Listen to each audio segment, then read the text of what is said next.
Boker Tov.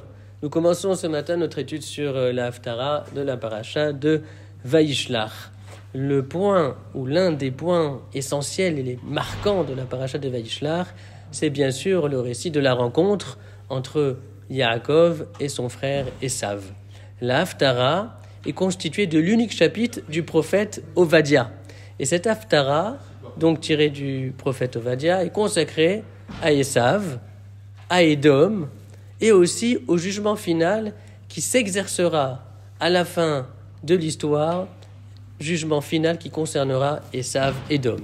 Le dernier verset de l'Haftara nous est particulièrement familier puisqu'il a été intégré à la prière quotidienne du matin, à la fin du Shiratayam, à la fin du Cantique de la mer. On dit, ce verset, Va'alu Moshi'ayim be'ar Tzion ishpot et Esav va'ita l'Hashem Amenucha. Donc ce verset, on le récite tous les jours. Il est tiré du chapitre 1, du chapitre unique donc du prophète Ovadia. Et ce verset signifie Va'alu Moshi'ayim be'ar Tzion.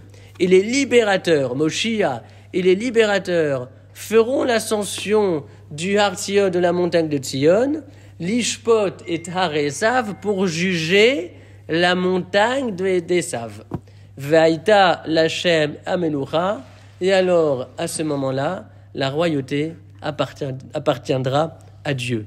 Et les commentateurs expliquent que les Moshi'im, les libérateurs en question, désignent le Mashiach et ses princes, qui auront pour fonction de juger Esav, c'est-à-dire Rome. Rome, c'est l'Empire romain, bien sûr, mais pas seulement. La Rome historique n'existe plus aujourd'hui en tant que telle, c'est vrai.